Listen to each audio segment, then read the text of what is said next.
Awesome. Well, thanks for coming on. Sure. My pleasure. All right, just so everybody who watches this knows, let's just hear a little bit about your story. Just Yeah. All right. I'll take it from where it all happened. March 4th, 2022.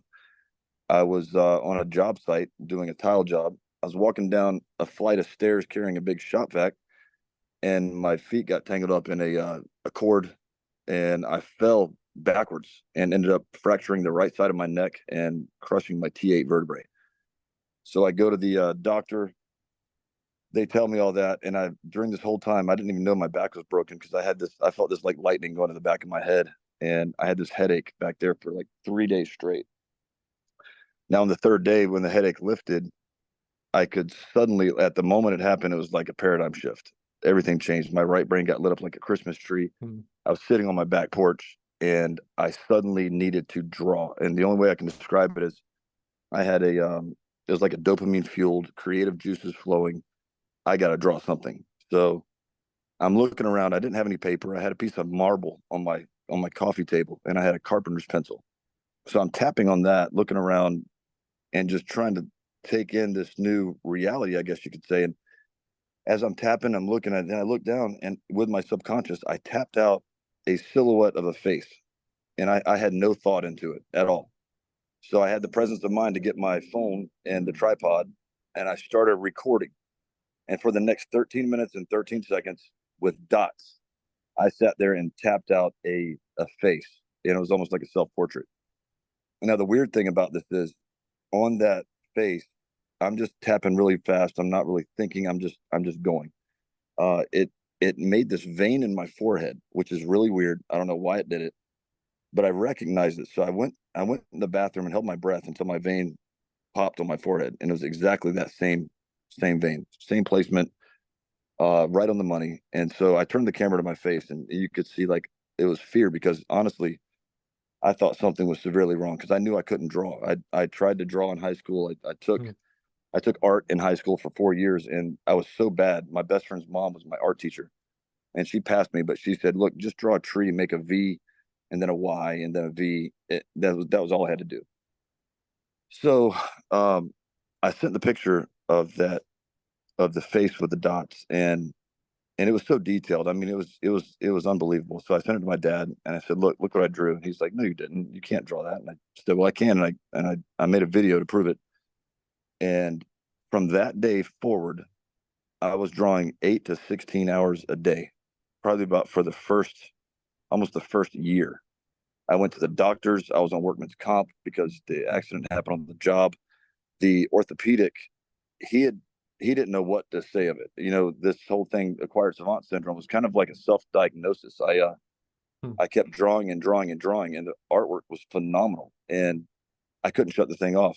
Even my wife during the time was like, "I don't, you're not the same person that I married," and I was married for 18 years, and so they wouldn't send me to a neurologist. Finally, about a year and a half in, I settled, and the day that I settled, I called MUSC, and I made an appointment, and I told them what was going on. So I had to go start the thing. I went to the ER. Then they sent me to a neurologist, and then a neurosurgeon, and then finally a neuropsychologist.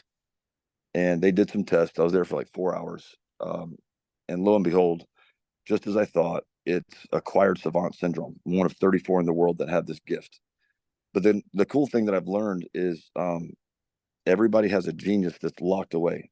Hmm. And right now, the only way that you can access it is through some sort of trauma, whether it's in the neck or the head, or a TBI, they call it. And so it's it's unlocked something. And now there's a lot of cases of this that happen. But the funny thing is, if somebody has an accident or TBI and they get an injury, they have an extra gift of math, music, or art, and it doesn't last a year. The majority, in fact, 95%, will go away and go back to normal within a year. But for those that have it more than 1 year, not only does it stay, but it improves because it's the genius is the back, what's going on in the background, the subconscious. And so yeah, and then my art's improving. One of the things that the doc did, he said, "I want you to draw he looked at some of the first things I drew the first week, and I drew this parrot, and he said, "I want you to draw the same bird every year to the date, and watch and look at the improvement." And so I did that the first year, and it was 3 times bigger, 10 times more detail, and I did it in half the time. So it's actually astounding. Um, I'm just glad I didn't get math as my superpower. You know, so it's yeah, I don't know what I would have done with that. That I would not have been the popular guy on the campus. But man, it's so interesting because it's when I'm drawing, I do it so fast. I sit there, and when I have an image in my head, or if I have something in mind, particularly I want to draw, what's going on in my head is I've got to get it down. I've got to do it so quickly, otherwise I'll lose it. You know, and so it's almost like time lapse when I'm doing these drawings, and I record the majority of them, and that's how I got started on Instagram. As a matter of fact, I would make these drawings and I would record it because at the beginning, man, nobody ever. I was showing people like, look what I drew, and they're like, you didn't draw that, you didn't draw that. So I had to, prove myself for the first few months. And this gallery downtown, one of the first Fridays in Beaufort, they were having the first Friday of the month is art appreciation night. All the stores and galleries stay open to 10 o'clock, and a lot of people come out. They close down Bay Street downtown, where I live in Beaufort, and it's all about the art. So I went down there as I got invited by one of the galleries to sit out on one of the sidewalks in front of the gallery, and they hung a lot of my art on the wall, and they wanted me to do a drawing demonstration. So I said I'd love to. So I'm sitting there drawing away, and people were coming, and about 250 people came out that night that had stopped by to ask questions or to see me what I was drawing. And halfway through, I'm telling my story and keep on talking to people about it. Well, they would leave and they would go spread the word. And so this one couple came by when I'm drawing them. They're like, "Hey, somebody told us about you. You're that trauma art guy." And I looked and I said, "You know what? It works. Yeah, I'm trauma art guy." That's why I signed everything tag. And yeah, I thought it was catchy. In fact, Buford's done 2 write-ups in the paper about me, which I still haven't read, but they said they were pretty good write-ups. Tile guy in town. My brother and I founded Sea Island Tile and Marble. I've been doing that for 24 years. Was in magazines for it. Set for a president of the United States, and I loved what I did, but I couldn't draw, and and now it's just I can't shut this thing off, man.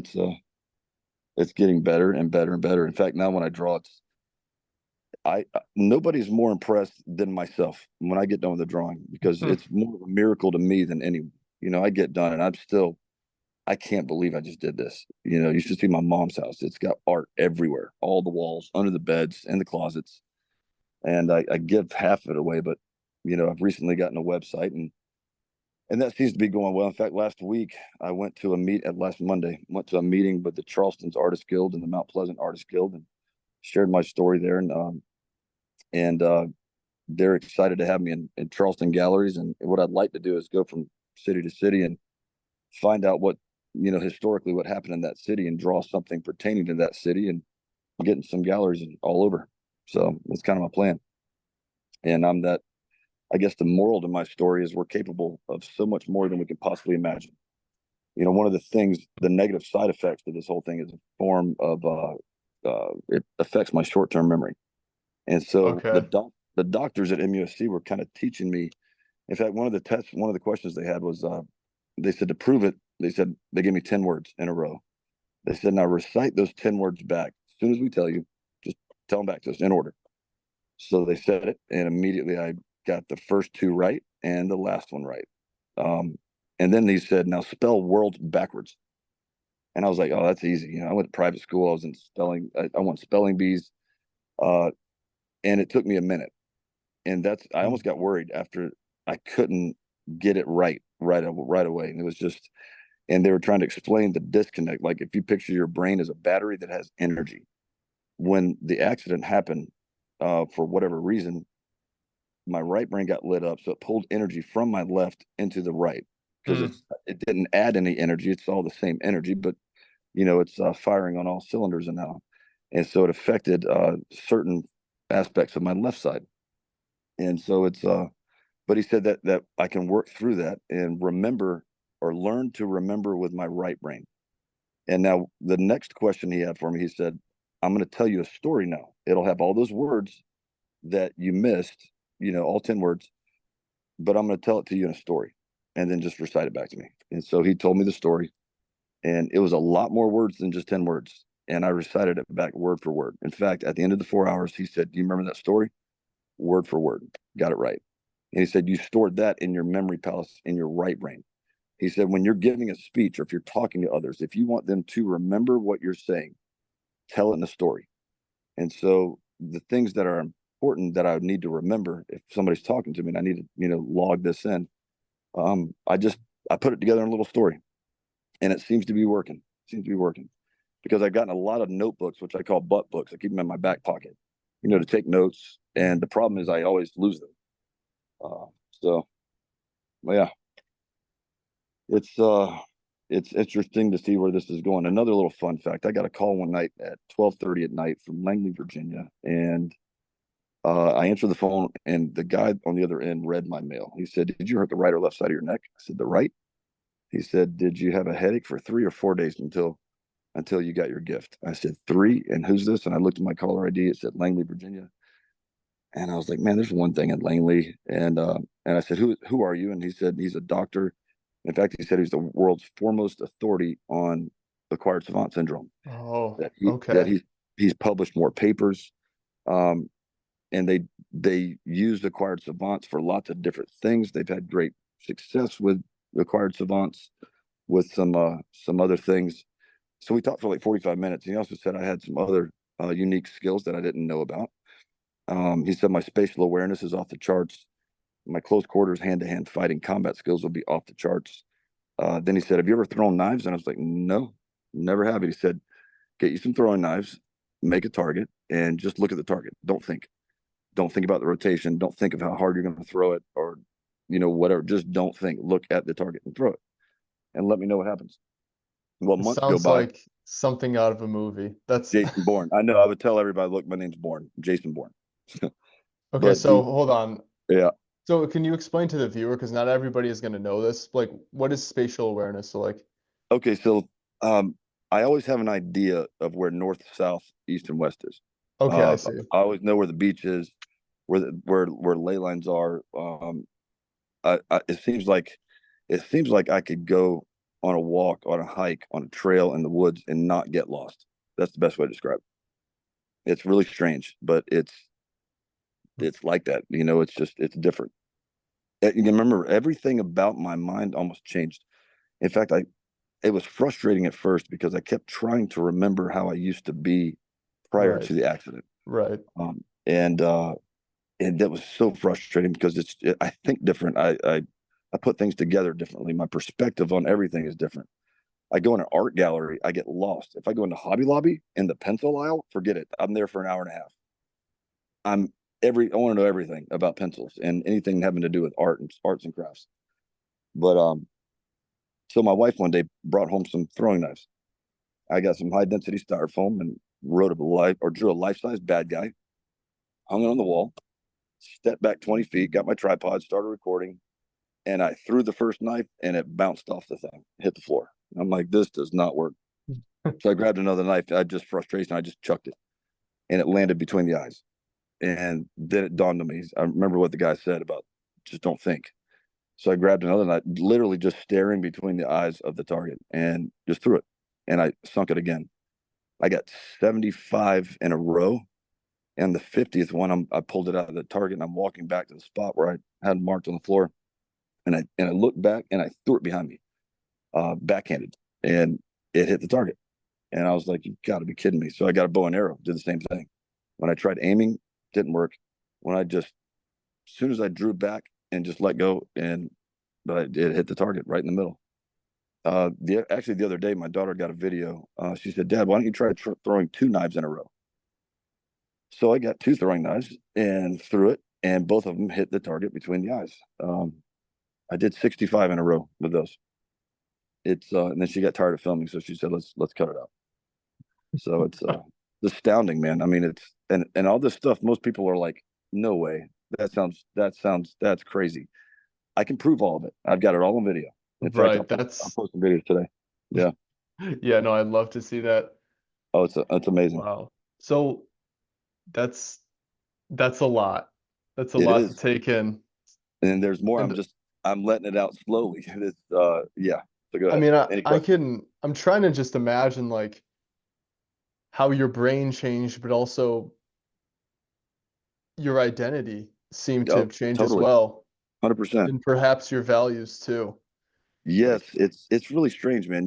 I said I was married for 18 years, and right. the key to that was 95% Mm, of savants lose their spouse because they say mm, they're not the same person they married. And I happen to be a statistic now, which is unfortunate. But um, so yeah, it's it's it's frustrating. It's wonderful at the same time. Would I change it? I don't think so. Knowing now what I know and how I perceive things, I don't think I would. If I, the only reason I would be to not have lost my wife, but it is what it is. mm-hmm. I feel like now that I've got to keep drawing, I feel like I feel like I don't want to squander the gift that was given because it's so rare. You know what I mean? And so yeah, Right. I mean, Right. I literally, when I say I put my heart into every drawing, I have since the gift, I've needed reading glasses because I always have 100 screens going in my head around and around. I have like ultra ADD, except when I put pen to paper. When I put pen to paper, it all comes into focus on one thing only. That's it. And I just get lost in that. So it's more than therapy. Wow. It really is amazing.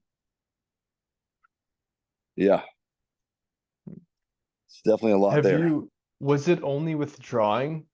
Like, Um, you know, Good question. I've had the first week I was having dreams of a big Carrera piece of marble and moving away the excess to get to the face mm, that's inside. I've had two dreams like that, and I've yet to get a piece of stone to chip away to carve. But I'll tell you one thing, man. I was in tile and marble for 24 years. I know everything there is to know about marble, and that's something that I want to try. Now, get this: the doctors at MUSC have said, and they said they can prove this with their science. But they said I'm drawing with genetic memory, and so that got me on sent me on a new rabbit trail. And so I started doing some digging to look in my family history. And my grandfather was a famous artist. He was commissioned by the DuPont family to draw sportsman's maps of Camden. And then let's see, in the 1700s, there is a famous artist and in my family line, direct relative, that his artwork, he would carve busts of like the kings of England, and his artwork, and he was an India ink artist as well. So pen and ink, and he would make these copper busts or whatever, and his stuff is in museums that used to be castles in England. And then in the 1600s, another famous artist. In fact, his stuff is in these old museums across England as well. So the doctors, I don't know how they can prove it, but they said that it goes, I think, 9 generations down that I'm able to tap into something genetically there's something on my DNA that was handed down from the past, which is really strange and it's out there, but I'll take it. You know, it's very odd. 9 generations. How many years is that? I'm trying to Uh, think. so That's if a you figure a lot. generation is maybe 60 to 70 years, Okay. so yeah, that goes back a ways. Yeah, Hmm. very interesting. Now, I mean, hearing all of that, I can't help but be skeptical, but still like Sure. part of No, I me get is it. like part of no, part of me is like, this like if you have the proof like on Yeah. video, like I wouldn't doubt that. Like and how like We're talking. I'm going to text you videos. How about that? Hang on. As we're talking, I got you. That's okay. It's Huh. crazy. Yeah, that's So yeah, hang on. It's going to drop a lot of videos, but okay. I'll look at it after this. sure, sure. Yeah, But no problem. But you'll have it in your inbox. hmm. So, and And trust me, also I hear it a lot. People are like, that just sounds like too good to be true. And I'm like, right. look, I know it, to me, it is too. really, because that's why I say to me it's been more of a miracle to me than anybody else. So um yeah, it's pretty crazy. All right. Okay, I'm sending them on now. It's funny, it's like with the throwing knives, it doesn't have to be a throwing knife, just a sharp object, which is weird. So in what that the doctors have said about that, because I showed them the videos and they're like, well, here's the thing. They said your subconscious is doing all the calculus in the background. It's like the dormant part of my subconscious that was genius has just now gotten invited to the party, and they're there. That's why they said if I keep drawing, I will keep improving. Period. End of story. The rate of improvement that I have is it's almost with every picture I improve, and that's a fact, man. What drawing now compared to 2 years ago, I whip things up in 30 minutes. I'll do a life size portrait of somebody, and it's a big canvas. I'll do that in like an hour or 2 hours. And the curator at the Charleston College, at the art department, she called me and she wanted to speak with me a couple of months ago. So I went by there and she sat me in her office and she said, "You're an anomaly." I was like, "How so?" She's like, "I can't stop thinking about the story. I can't get it off my head." And the quandary is, there's two types of artists in this world. There's a learned artist that Right. learns at higher institutions, and there's self-taught. And she said, "You are neither." And she said, "If I had $1 million and I wanted to pay what you have just to pay money and then it be turned on, I couldn't do it." She said, "So what do we call you?" I'm like, "I have no idea." Um, and so, yeah, I mean, the first 3 months of this gift, I didn't know anything about art. I mean, I was a construction guy. People are asking me, "What's your medium?" And I'm like, "I draw small, medium, large, and sometimes jumbo."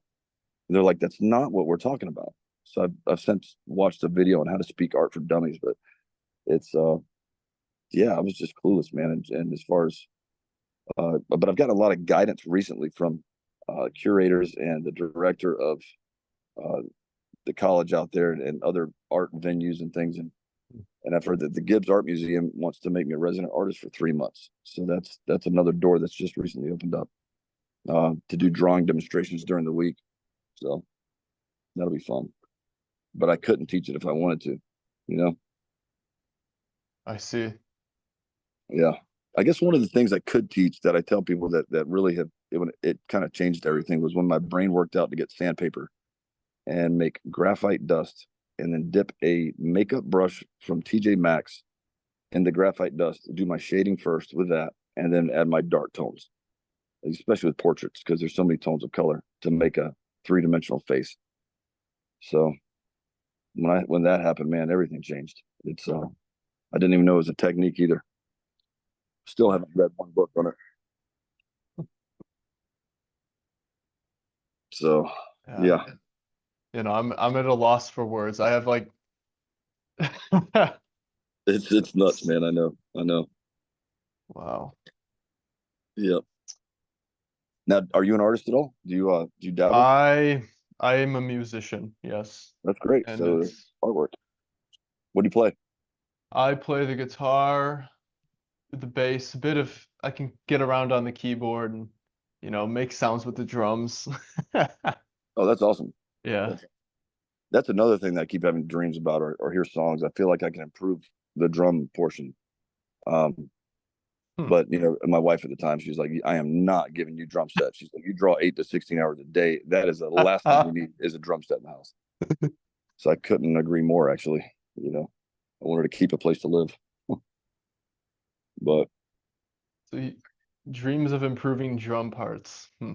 yeah, no, I'll hear songs all the time, and I tell my kids all the time, I'm like, in my head, I'll continue sets in something else. It's weird. It's hard to describe, but I feel like I can improve on songs on the drum portion, and that's the only instrument that really that happens with. It's really strange. So who knows what's going on there, man? I don't know. I mean, There's so much to our brains. maybe maybe just go to a music store, hop on Yeah, one of their drum sets, good idea. That's find a one of good those idea. songs that you've been thinking about you could improve and just film that Yeah, that's a and great then idea. send That that makes to a me. great video. Send Okay. that to me. Yeah. Now I tell you what, the other day, first time ever, I forgot all about this. I went to the driving range. Now, let me tell you, before I was horrible. There's a reason I don't golf. I was horrible. Now I have a nephew that went to the Golf Academy of the South in Florida. So believe me, I've tried. I've gone on many golf trips and golfing, and I just it would always go to the right or to the left. It was never consistent. Well, I got a 7-iron, and some friends were at the driving range, and so I just grabbed a 7-iron and threw down half a bucket, and I hit the first one perfect straight. It was about 100 yards. The next one, I saw the little box that said 125, and it was raised up above the ground. I was just looking at that. I didn't even think, and I swung flawless, straight as an arrow, landed on the box. I did another one, landed on the box. By this time, the other people around me have stopped, and they're now looking and they're coming over. Every single ball I hit, I didn't miss one. It didn't go to the right. It didn't go to the left. They all went straight. And I was plugging that thing 150 yards, 175 yards, and I only used the 7-iron. So I've been meaning to go to another driving range to test it out again and record this, because I didn't get that recorded, but there was about 9 people there, and 3 of them were family that were with me, and they were all astounded. Yeah, it's crazy. Wouldn't that be something? Hmm. I hope it works for putting though. I'm also bad at that. Time will tell. It might. Who Yeah, it might. knows? I know that I will have a tripod set up with a camera on there next time I There you go to the go. range. Yeah, There you go. yeah. It's not what you can say, it's what you can prove. So nowadays, Mm. but anyway, well, yeah. How about this? What if I could draw you something? What would it be? I'm gonna draw you something. I'll send it to you. What do you like? Actually, I'm looking for an album cover. All right. And I can send you I'll text you the details Great. about Perfect. like because I have something in my head, but it's kind of like blurry and Sure. you No, I know. understand. I Yeah, appreciate that though. Thank you. it's my pleasure. My pleasure. Oh, and I bought a tattoo gun recently. You should see Oh, this. you're doing tattoos. Well, okay. Funny You story. could probably do that too, honestly. I'm gonna For crush it. sure. I got some fake skin, and I the first freehand I did Batman.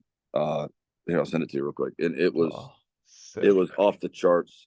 And the reason I thought about even doing that was I had a knock on the door one day, and it was the police department. It was this police woman, Oh, and she happened to have a full sleeve tattoo. I opened the door, and she said, looking for a trauma art guy. Are you him?" oh. And I was like, "Well, that depends. What do you do?" And she said, "Well, I was getting a tattoo last night at Buford Tattoo Company, and the owner Blake, he she said, first of all, the whole police department follows you, and the sheriffs. They love your story. Wow. We're in your corner. We're cheering you on from the background." And she said, "So I was just telling your story a little bit, and I had to look you up and get you and find out your address to come here today, but I didn't know what you looked like." And so she said, "Blake it wants you to stop by the tattoo shop. He would like for you to be his apprentice." And I was like, "Oh, that's awesome." I'm like, "That's cool." I said, "I don't know if I want to do that, but I'll definitely go by and thank him." And so I grabbed my daughter and I went by there, and there was like 16 motorcycles out front. It's a small tattoo shop, and I was like, I just passed it, and I was like, "Eden, we're not going to go in there right now. They're kind of busy. They must be having a biker meeting or something." She's like, "Dad, you've got a captive audience." I was like, "All right, well, Ooh. you stay in the truck." And I turned around, went back, parked. She stayed in the truck. I go in, and I didn't see anybody except the secretary behind the desk there at the front. And I wanted to make sure she got Blake's attention. So I said, "Hey, tell Blake that a cop just came by my house and said for me to come see him." She said, "Hang on." She goes in the back. Then all of a sudden, every one of the bikers come into the lobby. They surround me. And I was like, "Whoa, whoa, whoa. Take it easy. I'm trauma art guy." And they're like, all their demeanors changed from rough, tough to, "Oh, what's up, brother?" And they all gave me hugs. They're like, "Man, God bless you." Yeah, yeah. And then Blake comes up to me. He's like, "Oh, man, your story's amazing." And I said, "Well, I brought my portfolio so you can kind of take a look." So he looked through it. And after he got done looking through it, he's like, "You know what? No, no, you may not work at this tattoo shop." And I was like, "What's the problem?" He said, "No." He said, "I went to art college, dude." He said, "I tried for 4 years, and I know everybody else at art college that was trying to do what you're doing just all of a sudden." He's like, "This is fine art. You don't belong in a tattoo shop." I'm like, "Bro, I got a tattoo. I like tattoos." And he's like, well, hang on a second. So he goes in the back. He comes back out and he's got a book in his hand. He said, this book is the only thing my mother ever gave me as a gift. He opened it up. On the front page, it said, to Blake, love mom. He said, when I went to art college, she got me this book, The Fundamentals of Art, and gave it to me. And he said, it's been on my desk, ever since. He said, I want you to take this. I said, man, I can't accept that. No way. I'm sorry. He's like, no, I'm not giving it to you. He said, I want you to take it for a year. In 1 year, you're going to crush it. I want you to come back in a year. And if you still want to learn the dynamics of tattooing and the hygiene and all that, he said, you can sit in on me. No problem. No problem at all. I said, okay, I can do that. And actually the year is come up now. I have to take his book back. But what I'm going to do is, and I've had so many people when they see the art, one of the people that are into tattoos, they say, will you tattoo me? I'll give you a $500 deposit right now if you tattoo me. I'm like, no, not yet. Not yet. First, I got to practice, So Hmm. I'm going to sit in under him for maybe, a month or 2 months upon his approval, and just to learn the hygiene. Like you said, I don't want to give anybody an infection. So Right. before I touch somebody, I want to kind of get certified with it. Um, I mean, so you were learning from that book as well for the year, right? no, Oh, no, so I never opened it. In fact, I was told by curators and art professors, don't don't learn any bad habits. Just let ah, your brain teach you. So you're right, you're you're doing things right. that we can't even do and other students can't do. Um, in fact, one of the first things a professor reached out to me, an art professor from SCAD University in Savannah, and that's the Savannah Art and Design College. Um, and I drew this glass of water that was spilling, and she said, first of all, she said, "Do you know the first semester at art college, we have the students draw a clear glass with water spilling out?" And one of the things that was interesting, she said, "How long did that take you?" I said, "Well, I did that my first week, the gift, and I did it in 2.5 hours." She said, "You make me sick." She said, "I don't have any students that is doing that caliber at the end of the semester." And she got the picture and she wanted to get it studied by somebody that knows physics, I guess. And the Oh, okay, okay. physics of the water, that was because it was interesting. The water was spilling up and down. So it looked like a snake's tongue, when it goes out, it's split. Picture the tongue going up and down when it splits. That's the way the water was curving and coming out of the glass. I don't know why I did it like that.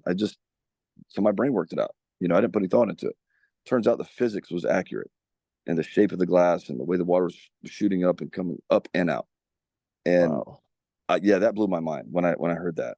So that's it. Just coincides with what the neuropsychologist said. They said, look, your subconscious is doing all the calculations. It's doing all the calculus, and you're just along for the ride.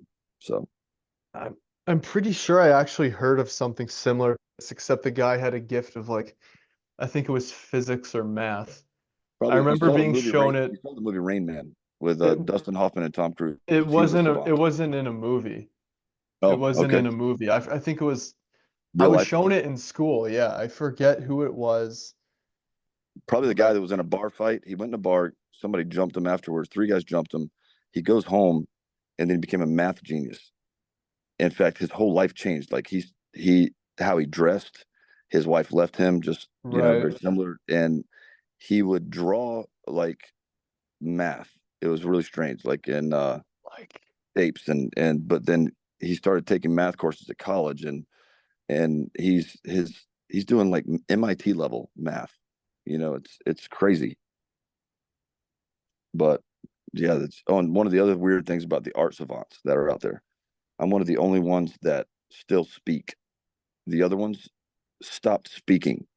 This is why they're studying my brain at MUSC, because I can communicate back and forth. The other ones, they can speak, they just literally choose not to anymore, which is really weird. In fact, one of the guys, they fly him over a cityscape in a helicopter. He looks down, he goes back to his hotel room, and he draws the whole cityscape and doesn't miss a single window. He did it in Tokyo. He took 2 trips around Tokyo to get it all right. what's that guy's name?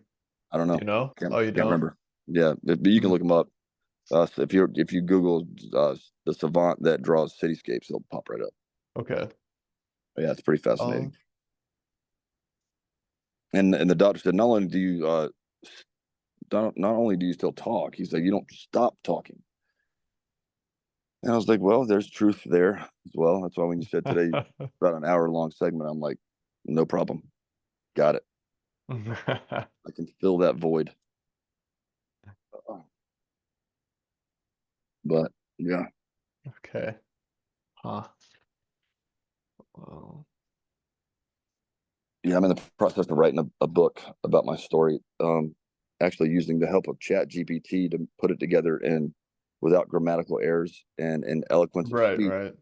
So it's I'm working on the timeline right now, but yeah, that's coming out soon. I would read that. I would read So it. a lot of people have said the same thing. It's Yeah. gonna be interesting. The human mind's potential. So not everybody is, I mean, yeah, I'm gonna start. Yeah, the human mind is insane potential, like Oh yeah, for yeah. sure. We barely And touched on it. I was gonna, that brings me into the next question was like, do you believe there's any other way to tap into that other than like getting some kind of injury? Well, the doctors seem to think they are really, really close. In fact, I had a doctor from Oxford reach out to me, and they wanted to jump in on that study with them at MUS or MUSC.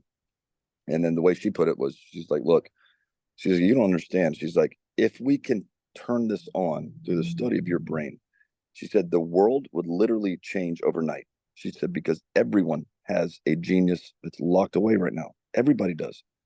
And she said, "Could you imagine the ramifications from that if they can just turn it on like a switch?" Um, or here, take the blue pill or the red pill, whatever. It would. Right. And I told her, I said, "Oh, great, no pressure." I said, "You can't poke or prod, but you can take pictures." Yeah, but I wouldn't have any idea of how. Yeah, I see. All I know is that this headache that I had, it was on my brain stem. I've never had a headache back there before. It was in the if you put your hand on the back of your head and you went in the middle and you went in like 2 inches into where your stem meets your skull.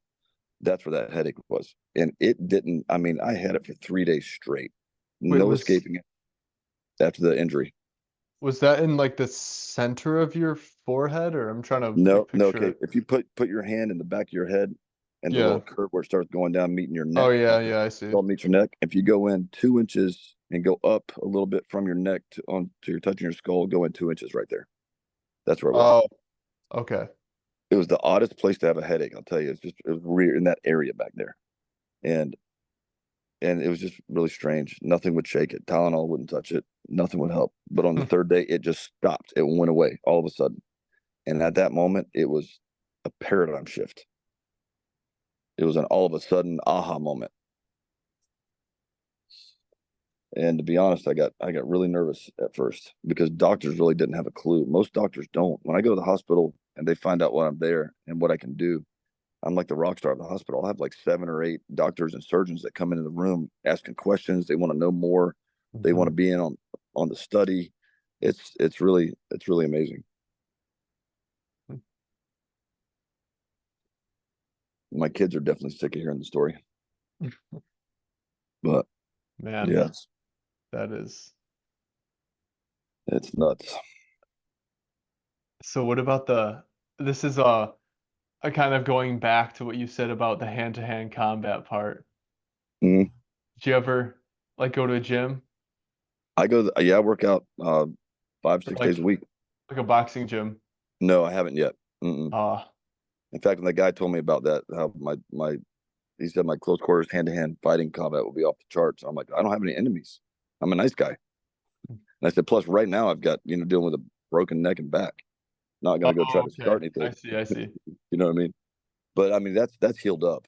So I'm good to go. I've got some issues still with my back, doing certain things, but, uh, I didn't work out like at a Planet Fitness, Hmm. but I Okay. haven't tried the, I'd be interested to get on a speed bag just to see what happens. I'm sure that would probably come natural, but it's weird. If I get upset or something that upsets me, I, it's like an opposite effect with me. I get more calm. If Oh, something's really trying my patience, I get super duper calm. It's really strange. It's odd. In fact, the doctor said that I get my serotonin differently than most, where most people will get, well, 99% of people will get their serotonin, which is that happy chemical in your Right. brain, usually get it with a reward of something, looking forward to something with a reward. So if you go to work, you get paid, buy stuff you want, thinking about like I that. see. I see. Or if you're thinking about like I'm going to go on vacation tomorrow, you're looking forward to the reward of something, Mm. to get you through the days. And that's how we kind of get little serotonin boosts. Um, but he said, I get it from the process of doing art. That's why, like, usually when I get done doing a drawing, my vision's blurry because it's overloading my brain with serotonin. Seriously, it's weird. That's why I've needed glasses, reading glasses. And yeah, so he said, literally, when I'm drawing, that's the reward. The reward to me is the art itself, making the art. Wow. It's that's usually why I put pen to paper, and I don't stop until it's done. I'll do it in one sitting, almost every piece.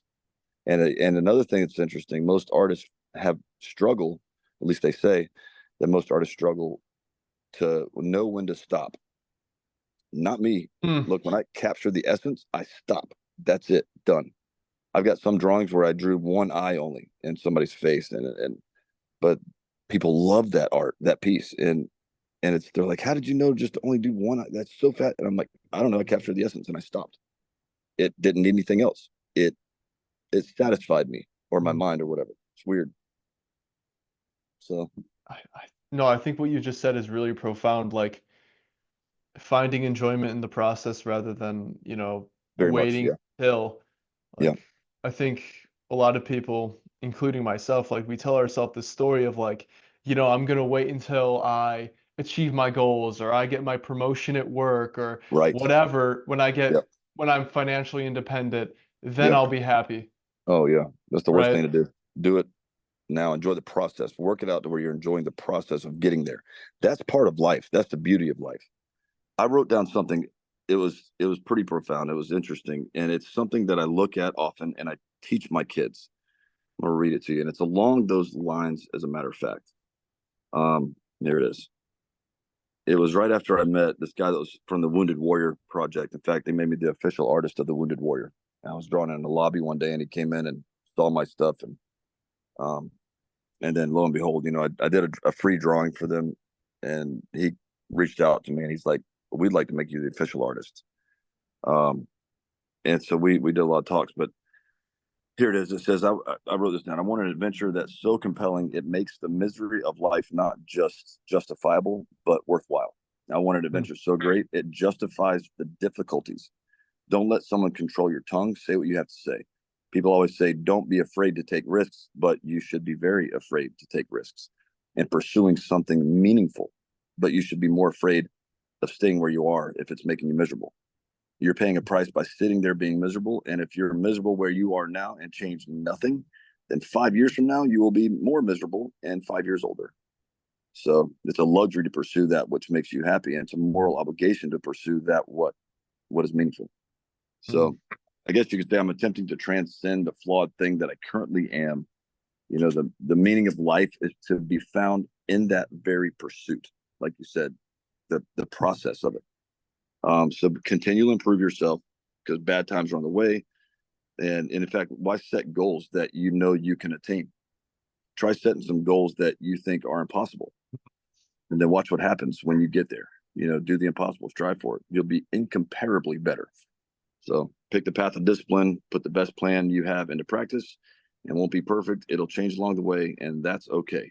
As you go through this, you'll get wiser, and you know that's the beauty of the whole thing. You're gonna make mistakes, but the thing is, as you make mistakes along the way, you can rest in the fact that your subconscious in the background is catching it. So, like I even tell like my Mm. kids if they're doing something, or like shooting basketballs. If they shoot a basketball and they miss, like, oh, I'm so bad. I'm like, no, no, no. I said, missing isn't bad. It's part of the process because as you Mm. miss, your brain in the background is telling it's categorizing it. Okay, Right. we got to do it different next time.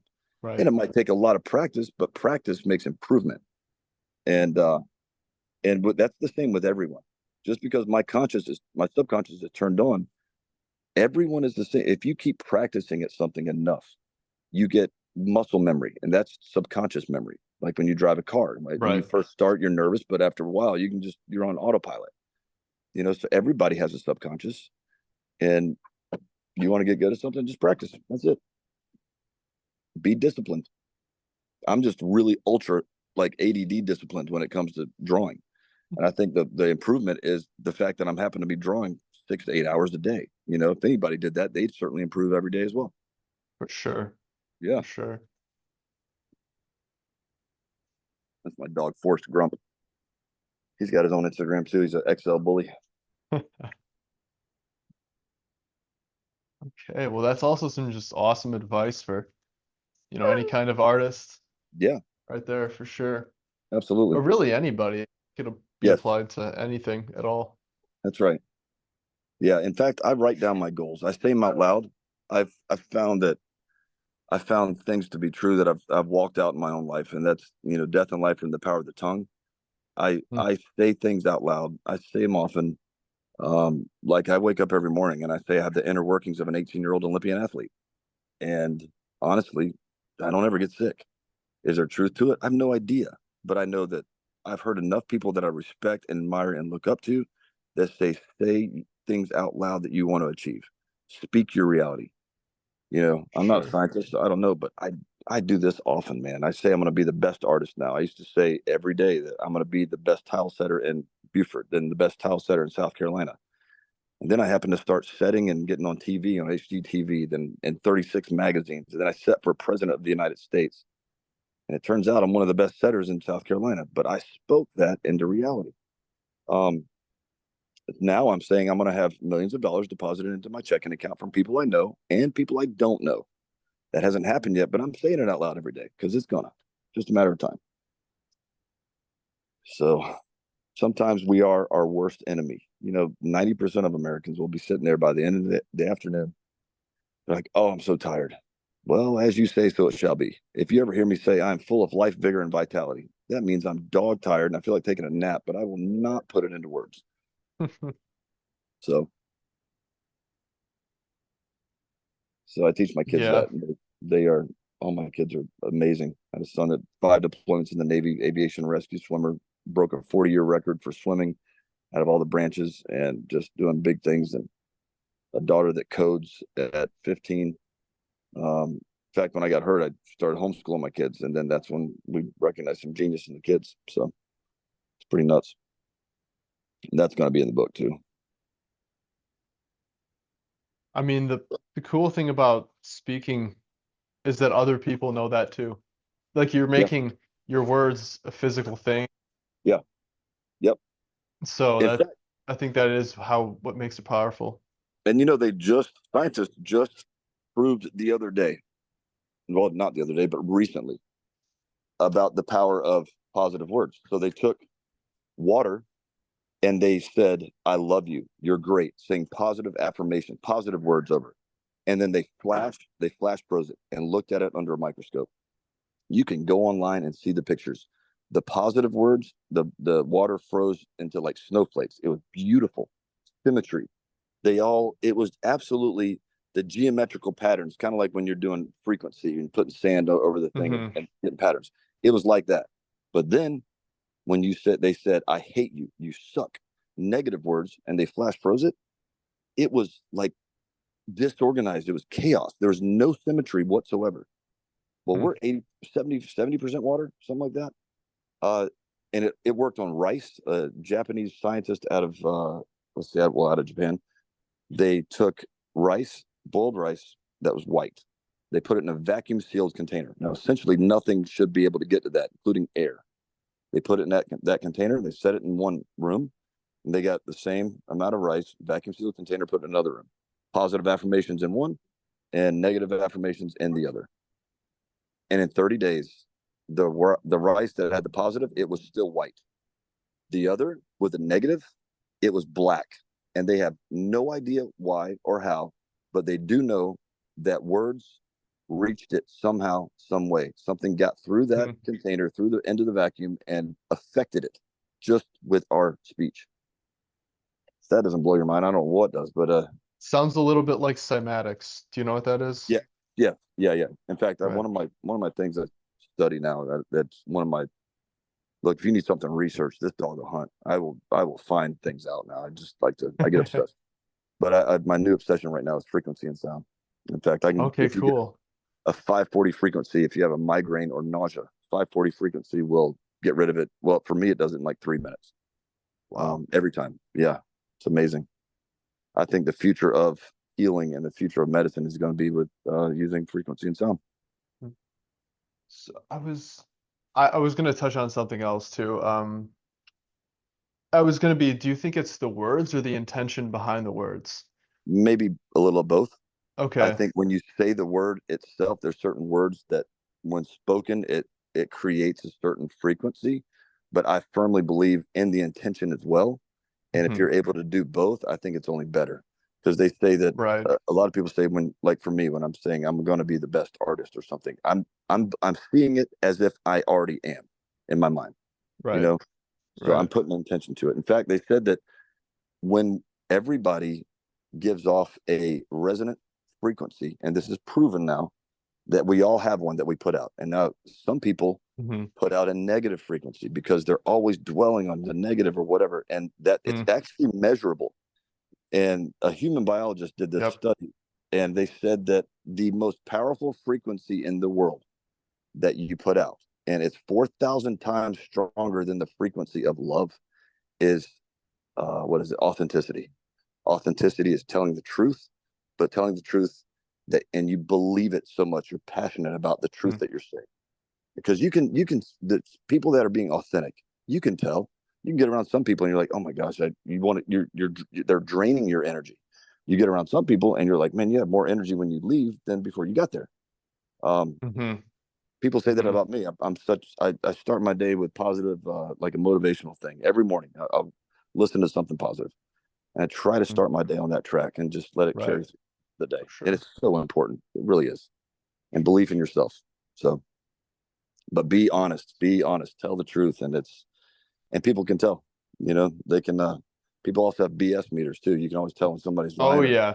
Oh yeah. you can just feel it. And that there's science to that now. It's not more than just a feeling. It's your intuition telling you that's BS, you know? So, and people have always said, oh, that guy over there can sell ice to an Eskimo. And I would say, if he believed it, yeah. So it's funny, man, where we're going with science and the things that they're learning every day. Human potential. I'm telling you, in fact, the DNA that they've studied, they said like they think that 70% is junk DNA, and I don't believe that. I believe that they just haven't figured out what that's for yet. I mean, if Yeah. I'm drawn to a genetic memory, there's got to be something that I'm tapping into. Right. Hey, that's down the line. So fascinating. So we'll see where this story takes me and this gift, I guess you could say. But one thing's for certain is I'm never going to stop drawing. There you go. Just going to keep it up. That's good. Yeah, So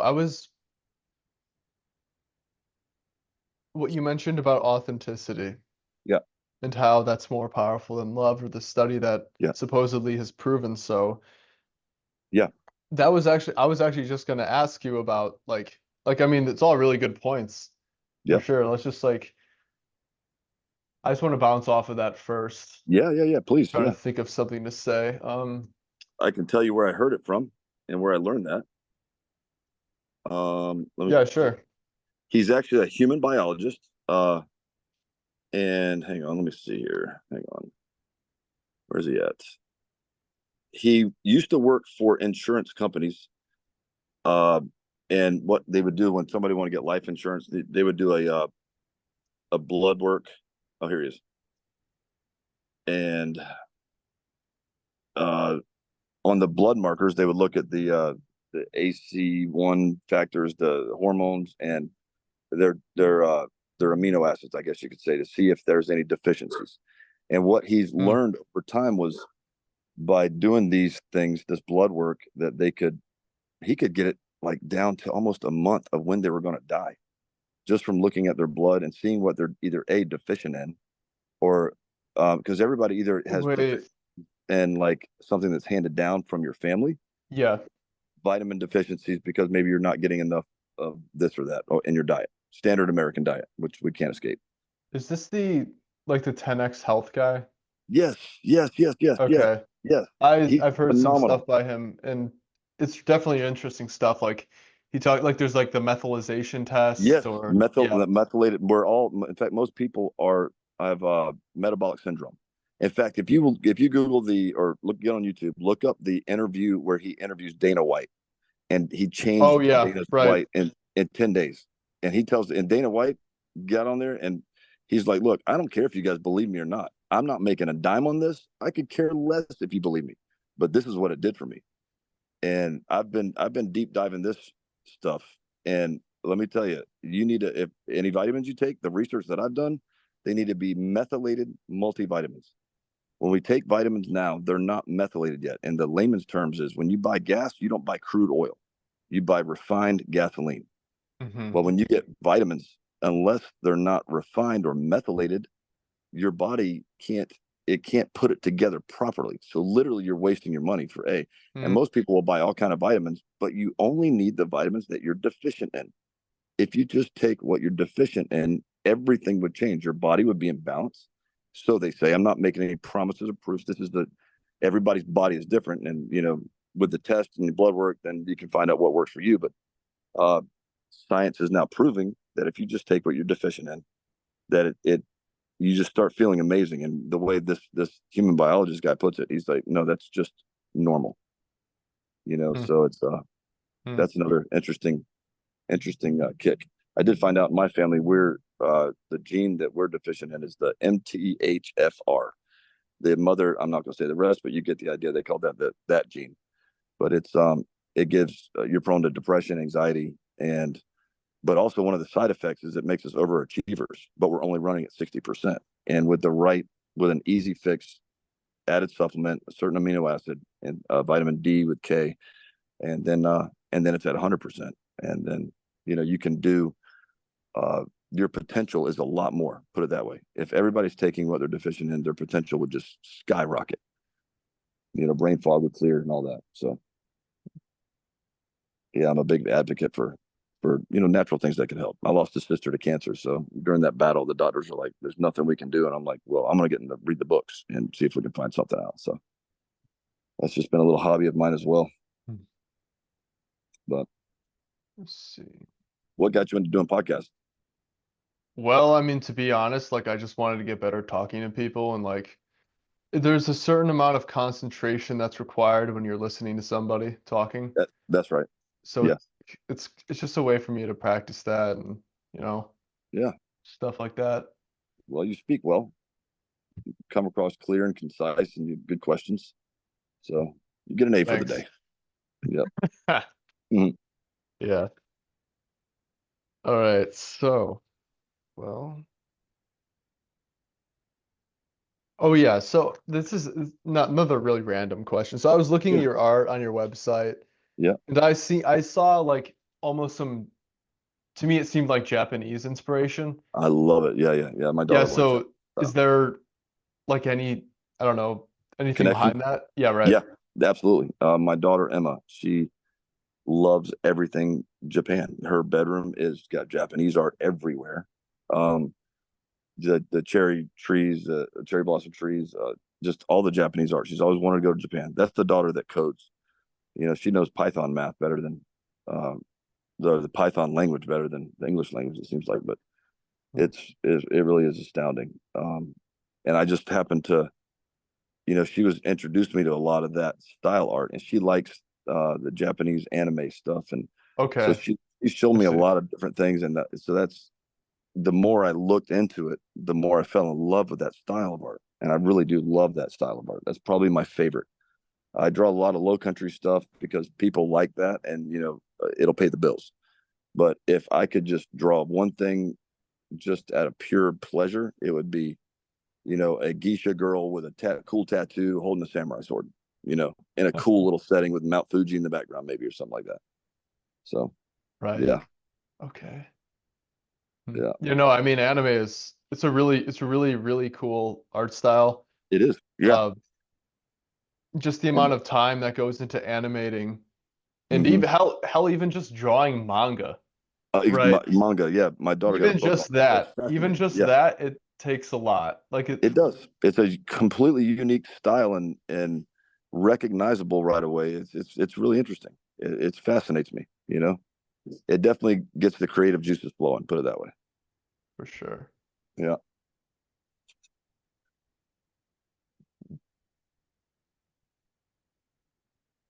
No.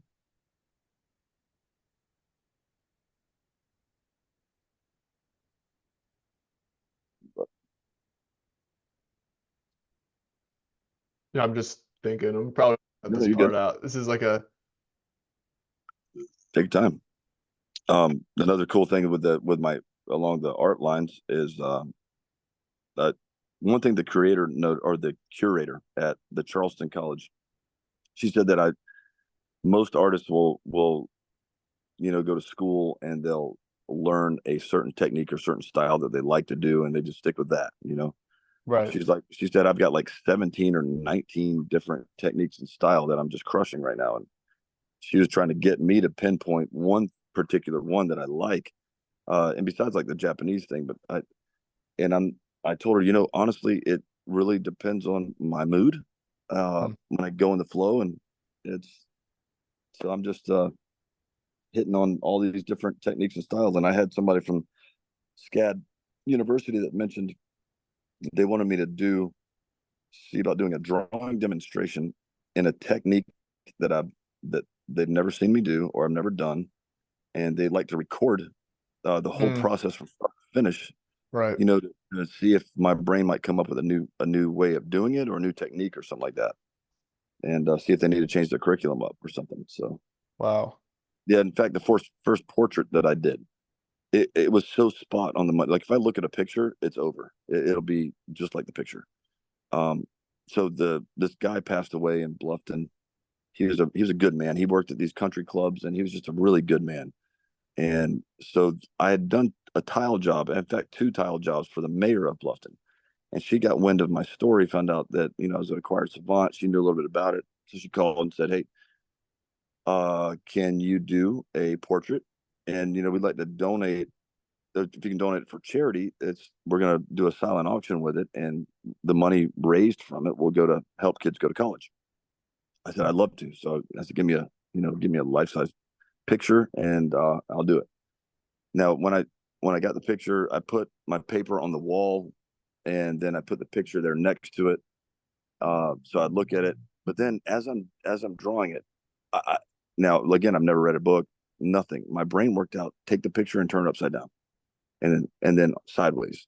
So I was doing this through the whole process, and and then I found out later that that's actually a thing. People have written books on why we do that and why that's a good thing to do that. It takes away some of the predictive stroke and other things. And but yeah, it's like my brain is just it already knows all these techniques, and which basically so does everybody else's. It's just tapping into this is absolutely fascinating to me that it's working itself out, It's and that's almost why like, I don't pick up books either because I'm letting it happen naturally with yeah, myself.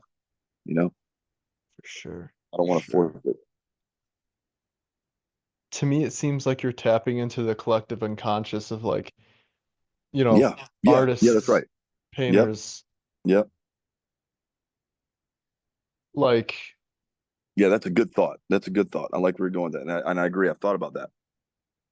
And you hear, especially nowadays, there's a lot of videos out there about that, the collective conscious, right. and That's it's more like the in like, Matrix, like being able to plug in to the ether and there you just go. download it. That is amazing. That's an amazing thought, and I guess we would have arrived if we could all do that. I know kung fu. That's very, it's like that's, Carl Jung, Yeah, uh, yep, awesome stuff. it is. Yeah. Now, did you go to school or college or anything? No, so I mean, Sounds I like it. just I mean, have a high I would have school assumed you. diploma. Yeah, awesome. Yeah, hardly. It's cool that I have one, to be honest. Well, I would have assumed you did go to the college. So you've got what I guess they call it. So you keep doing what you're doing, and you got a bright future, man. I tell you. Appreciate that. Yeah.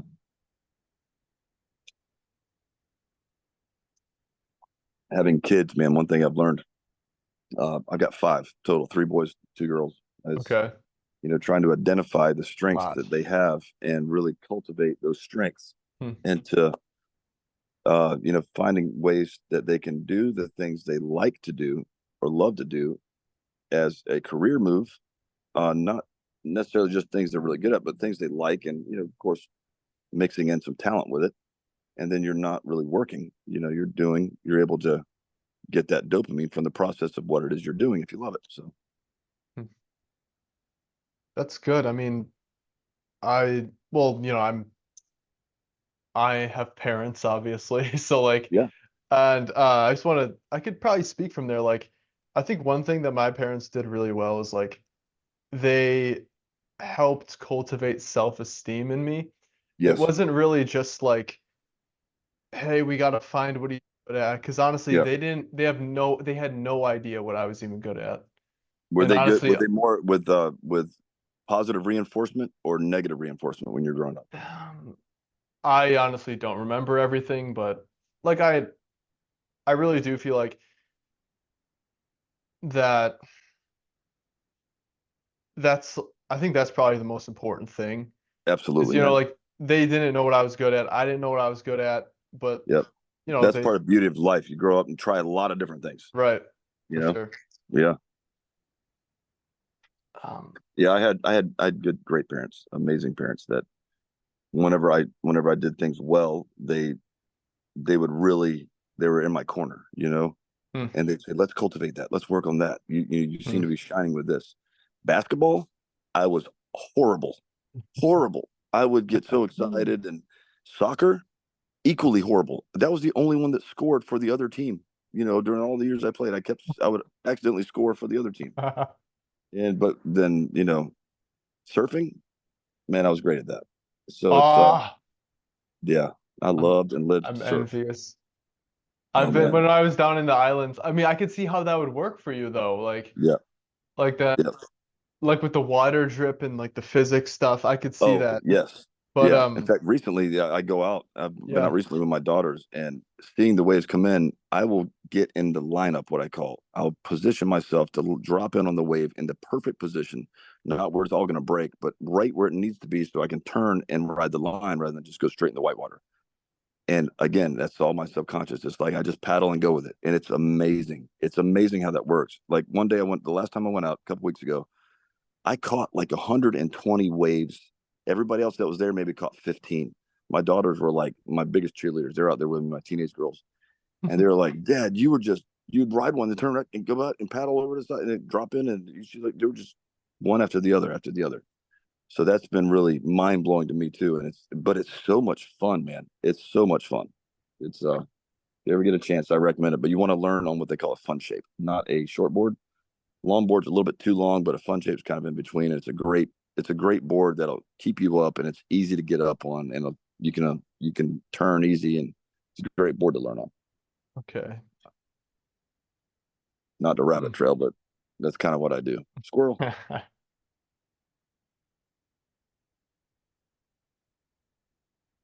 Would you do you like? I mean, talking about okay. So, what if you weren't good at art? Would you enjoy it?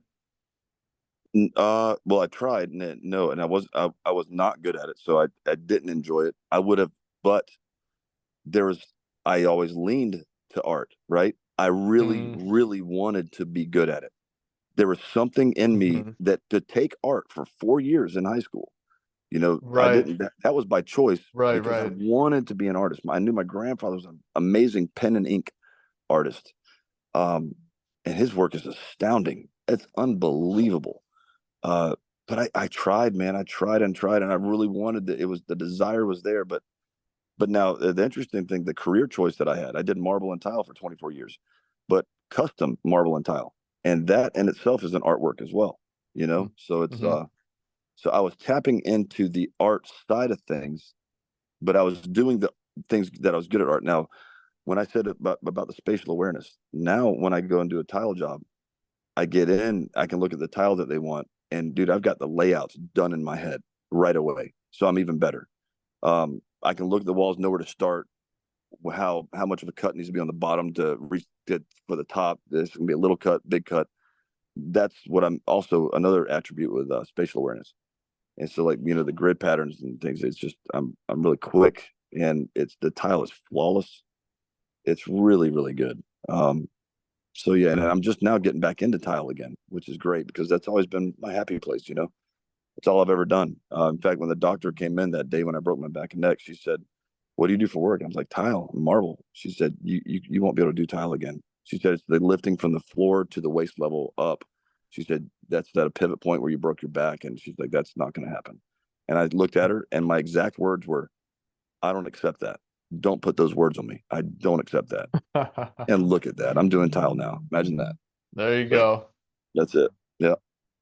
That's In fact, I got a big awesome. job coming up soon. When I was home for that year and a half with the injury, and I couldn't work on Hmm. on workers comp. Man, I missed Mexican music. I missed the smell of the sawdust, the calluses on my hands, building things, creating. I guess I think, and I truly believe this, that we were all created to create in some For form or sure. in some form or Absolutely. yeah, like you with music. Absolutely. Yeah. That's your happy And place. and I mean, I think the cool thing is that could change throughout our lives. Yeah, that's right. Like It's it fluid. doesn't need to just be one thing. It's like, okay, maybe I don't like music, or maybe for someone else it's something else. They could always change, and I think that's totally Yeah, fine. that's It's right. totally fine. It's Life circumstances will bend you one way or put your path on another. And I've always taught my kids a saying that I've always said is do not go where the path may lead, go instead where there is no path and leave your own trail. mm, Just because I don't yes. self be true, be where your feet are, and really think about what you want to do, where you want to go, write it down, make steps to get Mm, there. Otherwise, you fall into the cattle, and right. then the next thing you know, years are going by and you're stuck in a rut. And that's where Hmm. people get unhappy and constantly be learning. They said they think that everybody, when they get older, that their brain stops working as much. And that's not true. The reason why our brains are so sharp usually up to college is because you're constantly learning something new. Yes. Never stop learning. Absolutely. Always get into books and read and learn new things, and your mind will stay sharp. Take new routes home. Don't become a creature of habit, even in your path. So if you're going to work, don't take the same way. They said now that take different routes that you normally take. Mix it up a little bit Mm, because your brain will get it. It will again. That's where your subconscious kind of takes over. But if you're getting to where you're on habit all the time and your subconscious is running things, then the other the other neural connections, they're not new, so they're getting dormant and they're less likely to create new ones. And so, I mean, I kind of grasp where the logic is, but net, always learn, keep learning. I mean, that makes sense though. It's um Yeah, I kind of know what you're saying. I'm trying to, let's see. So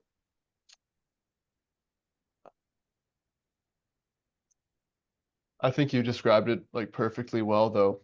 yeah, It's and it's I try to learn something new for about. I'll spend 15 minutes if there's something that fascinates me, like the frequency and sound. I dedicate 15 minutes a day. Some days it's more than that, but I want to learn this. I like to help people. I have just a love of help with health, natural health, and I think eventually that will coordinate with the frequency and sound. But so mhm. when I teach my kids at what they like to do, like my daughter Emma for coding, I said, look, figure out what you want to code. If you want to, she's like, I'd like to work with AI and this kind of stuff. I said, okay, let's look up YouTube videos. I'll sit in with you. Let's for 30 minutes a day. That'll be the extra credit, the extracurricular stuff, and let's find somebody that's crushing it in that field. Mhm. Let's see how they do it, and then just learn. So I'm learning that with her, and man, it's way above my pay grade. Let me tell you, I am right brain. I am not left. So finally, I'm like, when you need this stuff, confer with YouTube because I will be no help. But it's pretty funny. Oh wait, actually, um what's his name?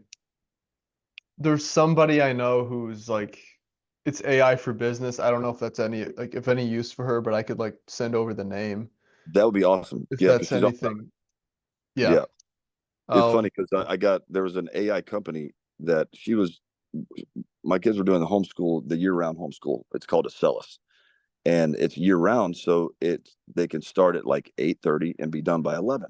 or Okay. they can work throughout the day and catch up and do Monday and Tuesday and Wednesday and have a long weekend if they choose, as long as their grades are there and they're making it happen. So Hmm. Emma started doing like 2 weeks worth of work in a day and maintaining an A average. And there is an AI company, that one of the top AI companies, their company identifies fake news and they all around Oh. and they cipher it, and so you can actually get real news, not fake news. And they also with a mystery history, which is fascinating because right now kids are being taught a mystery history in school, in public school. Hmm. And so this guy, the CEO, had left a message with us saying, if you identify any kids that are doing this, let me know because we have some tests that we'd like to run if the parents will approve. And so I got contacted and they said that this guy said, I'd like to do a Discord meeting with you and your daughter tomorrow morning. And we think we've identified something her that she would shine with. I agreed to it. So we met and they had a test for her. And the test was they introduced her to Python math. She'd never done it before. And then they gave her a task, and that was to code a calculator. She'd never coded nothing, didn't know anything about it, but she got basically like it was a sheet that was like the alphabet, so to speak.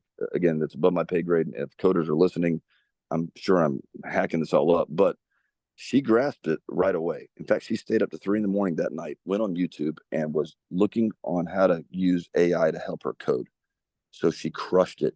And in half the time, the guy came back the next day for the meeting, and he was like, I don't have any interns or employees that have a mind the way that she does.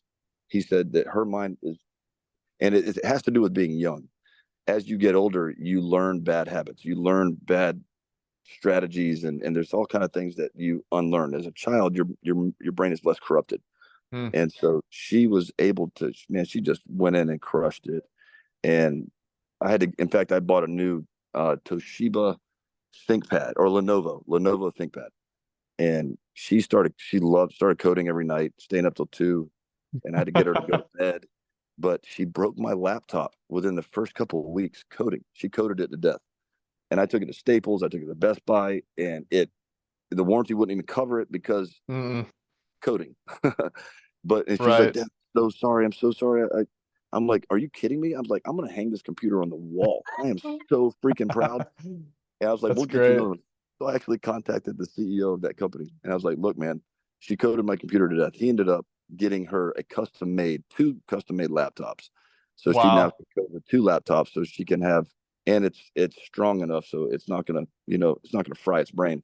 Right. Um, so yeah, it's pretty amazing. And she's just growing with that. In fact, she's already skipped a couple grades and he had it mapped out. She's 16 now, and he had it mapped out to maybe get her doctorate by 21. But she doesn't want to do that. So I was like, then you don't have to. I'm like, it's Right. There force you you to do go. that. Yeah. Yep. That's So huh. yeah, man, it's but know yourself, know the things you want. You ask a lot of kids nowadays, what do you want to do? I have no idea. They don't I want a know. game. I want to play games. Well, that's cool, but how are you going to get there? Nowadays you can literally play games and make a good living at it, or you can work with Yeah. other gaming companies. That's a great thing. In fact, a lot of people shoot that down, and I'm like, no, absolutely not. But let's Hmm. think about that, write that out, and talk it out. And you can work for, uh, you know, EA Sports or whatever. I know a Right. lot of artists actually that do that. So, and they make a Oh, great, cool. Right. yeah. For In sure. fact, that cop that came out to my house, her brother is an artist for EA Sports and is crushing it.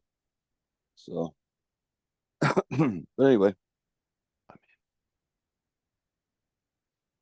Ah, did you lose it? Did you? yeah. Yeah, that 'Cause I happens was to me too a lot. focused on what I was gonna say. Yeah, no, that happens to me a lot. Let's see. Hmm. Oh yeah, that's it.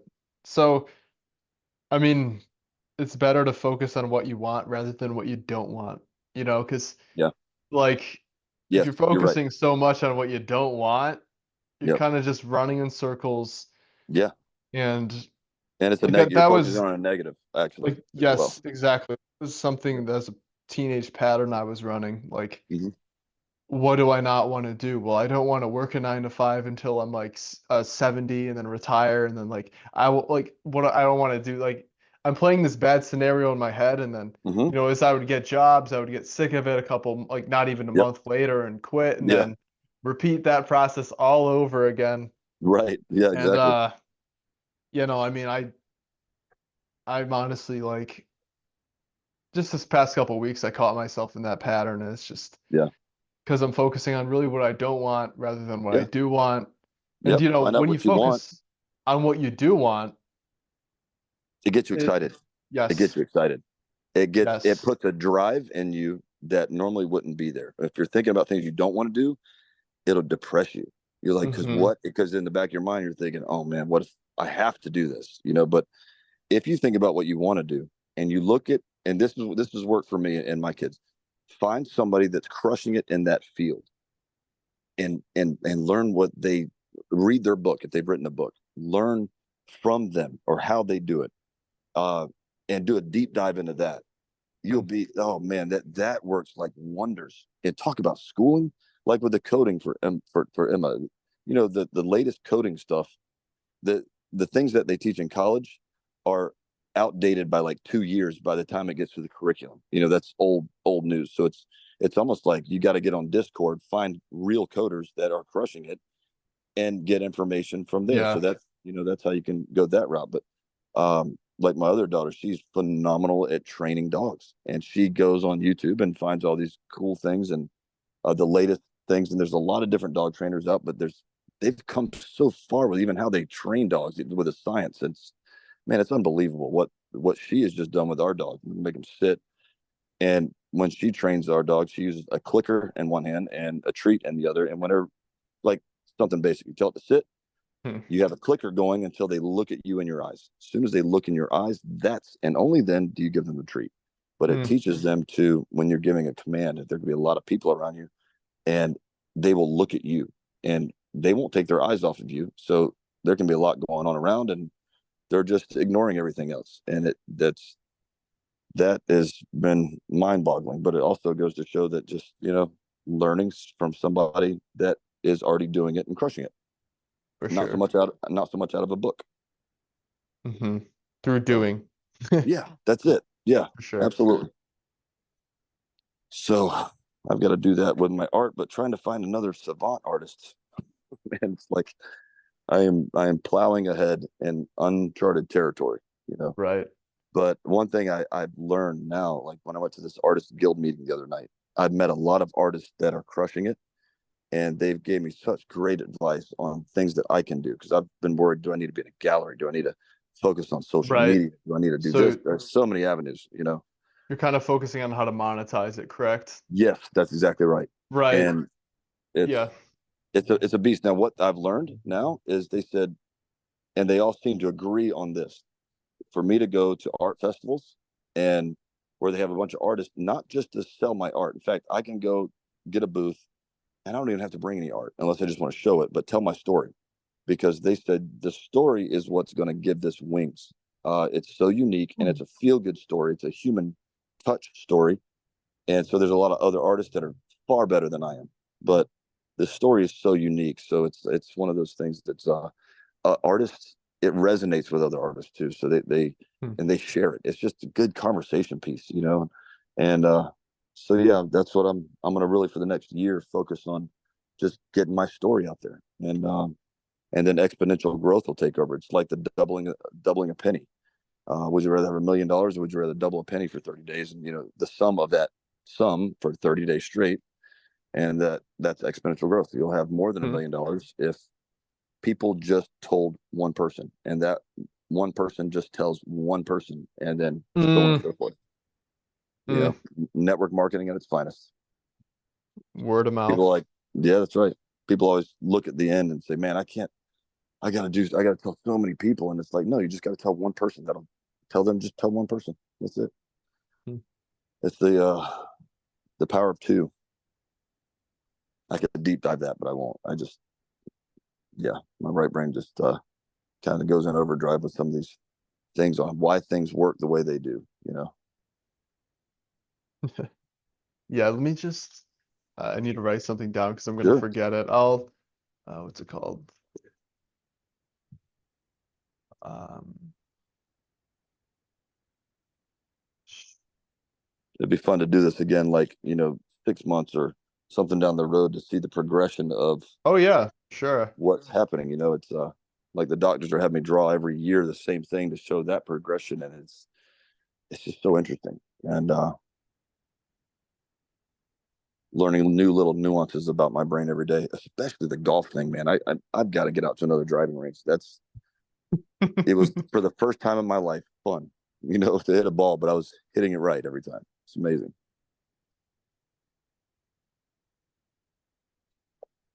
Right, well,